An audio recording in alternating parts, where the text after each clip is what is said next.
Yesterday we discussed about the second stop of Phuntsok Rinpoche on the Buddhism compassion in Buddhism.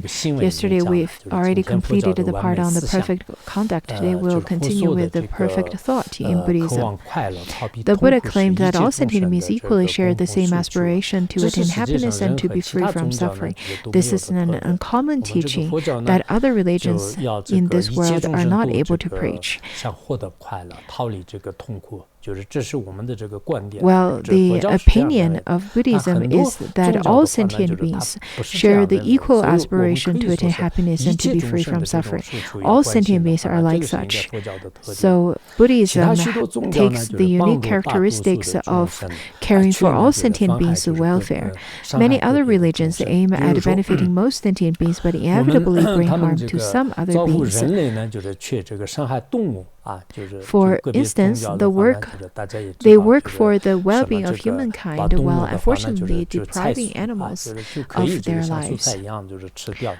Some religions view animals are simply vegetables and they can be eaten and taken by human beings at any time, or they are only concerned with the benefit of a certain group and completely disregard others' bodies and lives. Buddhism never waged any war to kill and destroy the beings of other religions. So Buddhism can never be like this because the goal is to benefit all beings without a single exception. All beings without a single exception. The Buddha said in the sutra, just like you would treat yourself, never harm others.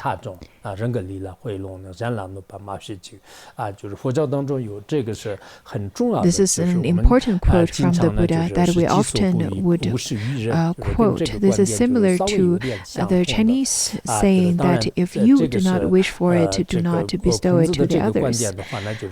This is proclaimed by Confucius, but according to Confucius, he didn't really include animals, rather he speaks of it from the human being's point of view and only to the object of human beings. Anything beneficial to you is also beneficial to others, and anything harmful to you is also harmful to the others. All living beings wish to be happy and wish to avoid suffering, and this mindset applies to everyone. This is exactly the same for every single one. That is why the essence of Buddhism can be condensed into the key point of wishing to bring benefit to all living beings. A person who is able to put themselves in another's position and to be thoughtful of others would not possibly dislike the path of Buddhism. Well, the language sounds very simple, but if we were to truly discover the hidden, profound teachings, it takes a long time for us to explain each of the sentences. It has that kind of profundity. I will give you an example to illustrate this. If there are two companions, two friends, one of whom often helps you, while the other often annoys you, which one will you like? Most people would choose to have the friend who often helps us, isn't it? We don't want to be with the one who harms us. These kinds of examples are so simple and very illustrative and to the point. To simply ask the question, do you like to be with the one who harms you often or who helps you often? Your friends, your family, your parents. If any of them were to harm you all the time, then you still don't want to be with them, even if that person to be your father or your relatives.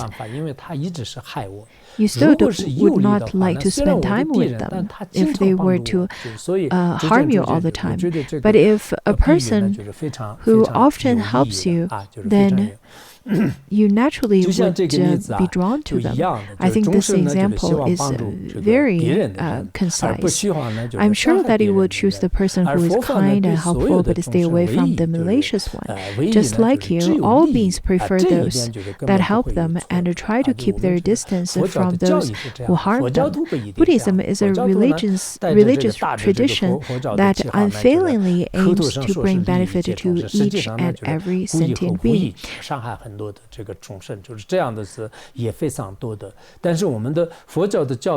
There are lots of people who would use the name of kindness and so on, but harm the others. But in Buddhism, the teaching is that you would never be able to find any teaching that says that you should harm others and so on. So for someone, if you are rational and able to analyze Buddhist philosophy objectively, it is certain that you will come to love Buddhism.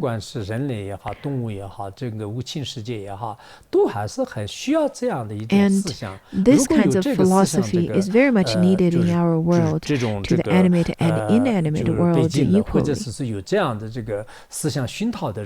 For people who are grown under these kinds of philosophy, of course they will be well liked. Great masters who follow in the footsteps of the Buddha have the same goal in their activities. Generally speaking, there are masters of perfect qualities, of middling qualities, and inferior qualities, so three types of masters. How does one distinguish these three types of masters? The perfectly excellent master can extensively benefit all beings and absolutely refrain from the harming of any of them. And the middling one can benefit beings while occasionally and unintentionally bring harm to them. And the inferior ones are those who completely neglect the well-being of others and always inflict severe harm to them, considering only themselves. So there are good and bad masters in Buddhism, and the key criteria to recognize them is whether they're able to benefit sentient beings or not. There are great masters at times of passing. Many people would cry and weep. And there are people who depart from this world and nobody would cry for their passing at all. Also, there are masters who changed and touched many lives throughout their life and changed the lives of many beings. But there are the kinds of so-called masters who brought great harm and people would not miss them at all.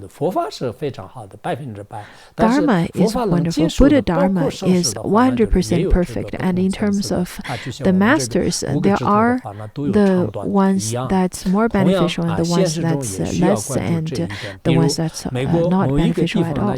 The same applies to our worldly lives. For instance, if someone in the US is intelligent, capable, and very kind-hearted, it is generally considered that this person will be very likely making a beneficial impact on the community and even the country at large. On the contrary, if a person who has great ability but harbors a hostility towards society for the sake of a personal agenda, then it is agreed that this person would be unable to bring much peace or harmony to the country.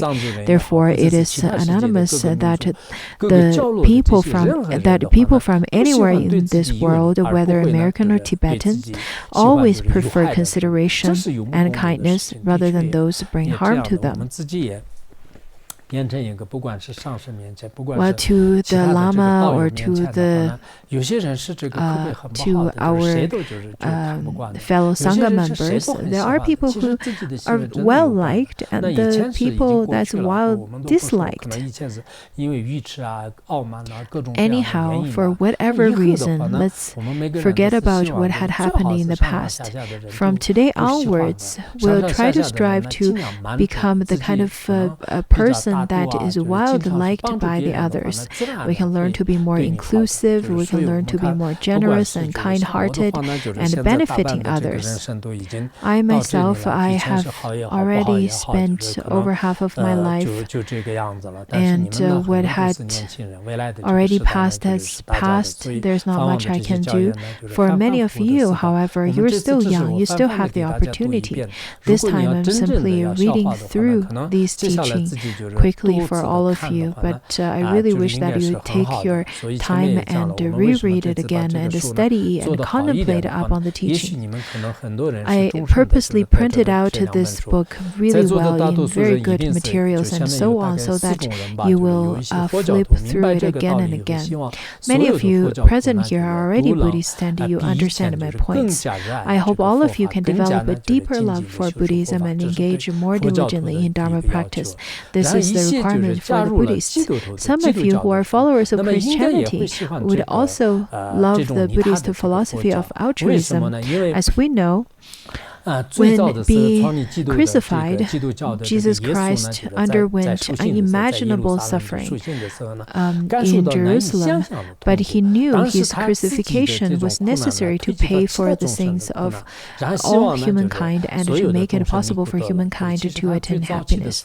At the very early stage of Christianity, in fact, in various records and writings, it definitely says that it is out of the kindness to pay for the sins of all humankind. So in some ways it is similar to making aspiration of bodhicitta, but in the later part there are different changes and there are different kinds of circumstances of religion and so on.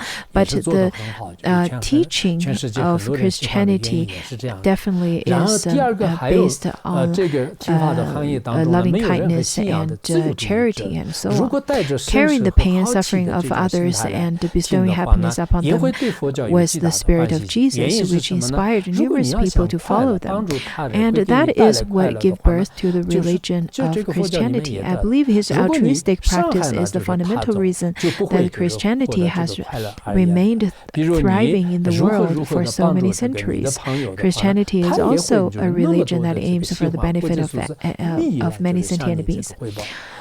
Some of you who are non-believers, if you're curious and truly searching for what Buddhism advocates, I believe you will take delight in hearing the answer. The reason is obvious. If you want to be happy, then being helpful to the others certainly makes you happy. But if you hurt others, it is impossible for you to enjoy that happiness or any happiness at all. If you were to be rather very self-centered, then I think it's very difficult to win friends. Unless, of course, if you meet someone like a great master, Venerable Atisha, he would specifically and purposefully tame those beings who have a bad temper. But other than that, the majority of human beings are very self-centered, especially for people without faith. It is very important for them to develop the mind of benefiting others rather than being very self-centered.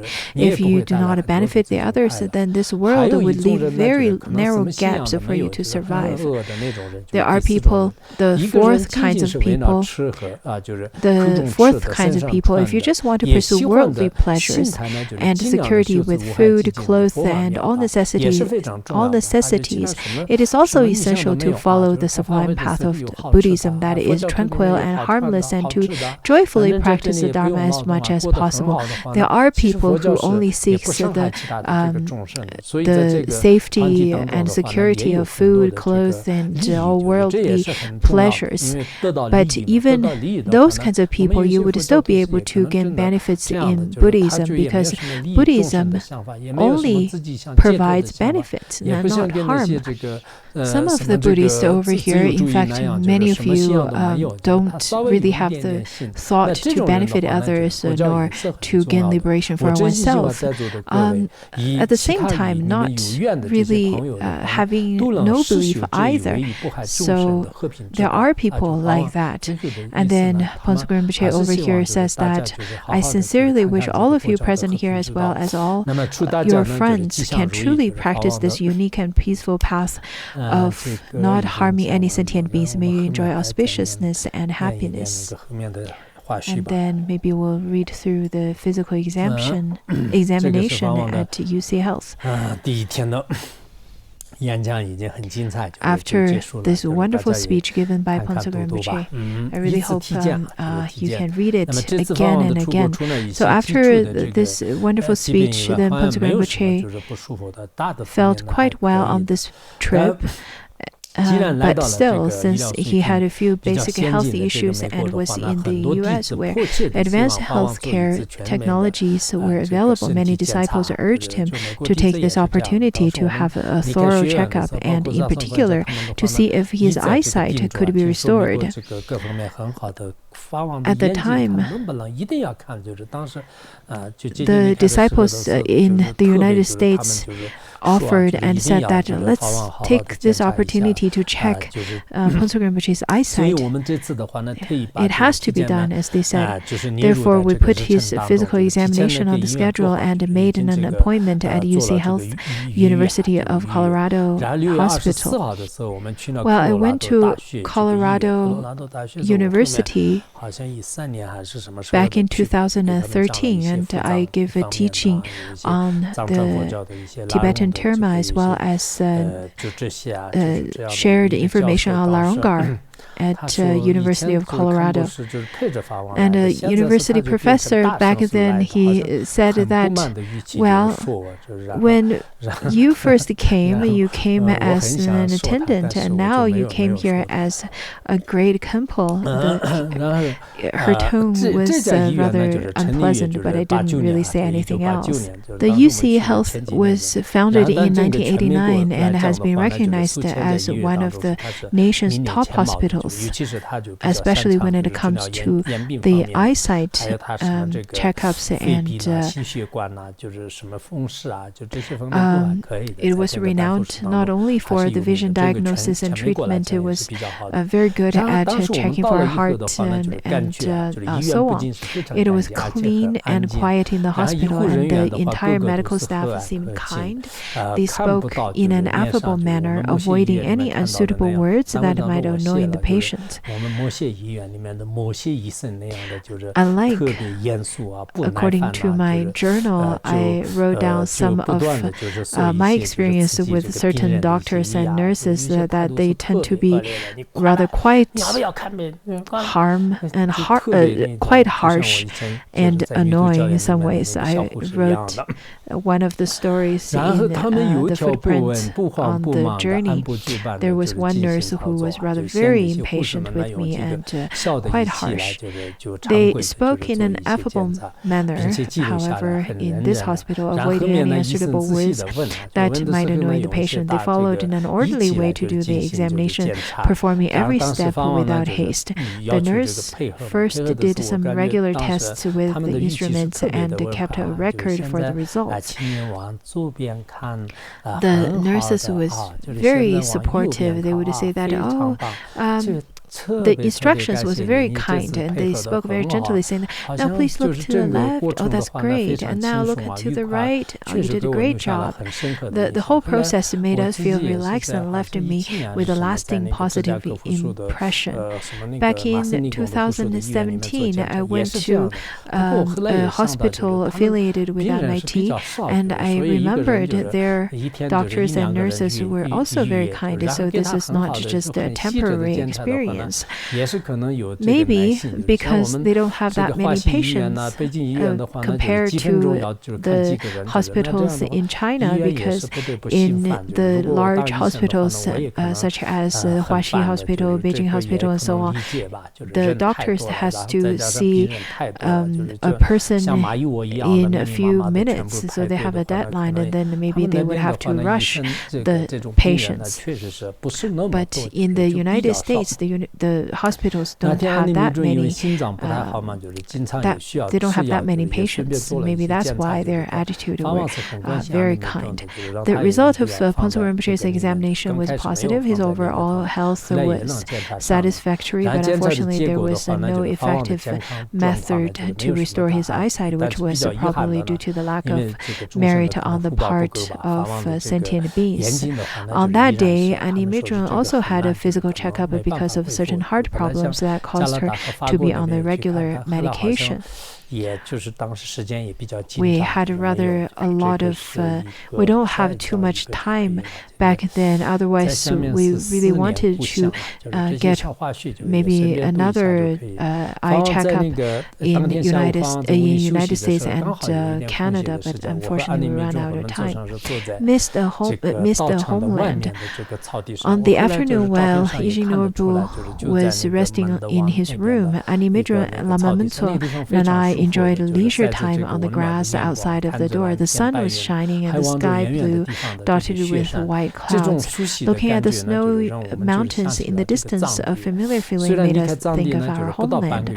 Although it was less than half a month, so we arrived in Hong Kong on the 15th of June, so it's less than half a month. But perhaps this was our first time crossing the endless Pacific Ocean, and we were in such a faraway and unfamiliar country. We began feeling quite homesick and started to talk about our homeland. Because in our mind, since we arrived at such an unfamiliar place, we started to have lots of nostalgia towards homeland. Lama Phuntsok had a small black tape recorder in her hand, played some Dharma songs, some Tibetan songs that she had recorded while in Tibet. At that time, even some Tibetan songs would bring us some consultation. During that chat, a strong feeling welled up in my mind, and I've expressed this naturally. As I accompany Lama Yijing Norbu on this trip, I feel intense pressure and always worry if I had arranged everything well. But I feel truly grateful that Phuntsok Rinpoche took me with him, and I truly cherish this golden opportunity that is upon me. All of you have shown inexpressible kindness to me. Aside from the fact that Yijing Norbu had transmitted so many Dharma teachings, you also supported me in my life, especially during my first winter, that is 1985 at Laronggar. I felt pinched since I barely had enough resources to survive. And after Phuntsok Rinpoche came back from Nyaro, Phuntsok Rinpoche gave me 50 RMB, and that carried me through the circumstances so that I could focus wholeheartedly on my Dharma study and practice. Back at that time, my things were stolen by thieves, and I didn't have anything that could last me through the winter. So Phuntsok Rinpoche really helped me out with 50 RMB, which was quite a lot to me. Also, both of you give me abundant food every New Year. I will never forget your kind generosity and offer my endless gratitude. And then Annie Midron smiled and said to me, Annie Midron, maybe since a young age, would call her brother as Jipun. She said Jipun would also help many other disciples, but you're very easygoing and do not decline his help.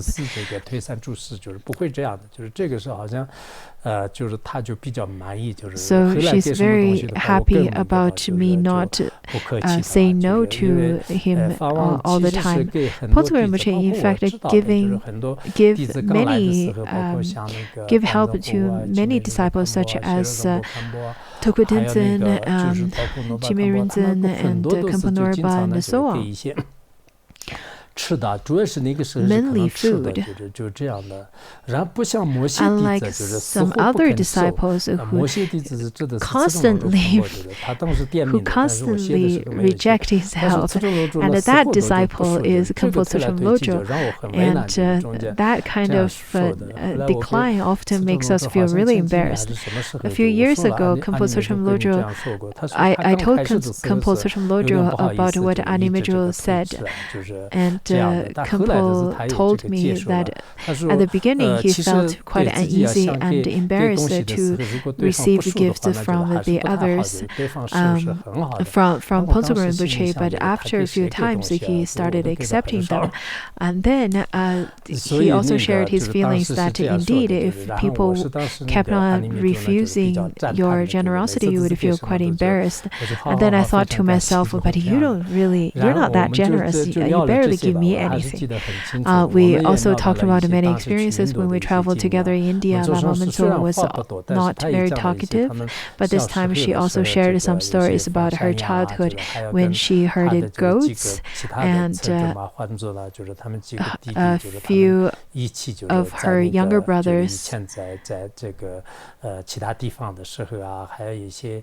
their stories, as well as some practice experience and so on. Those were part of my memory, so maybe we should stop here today.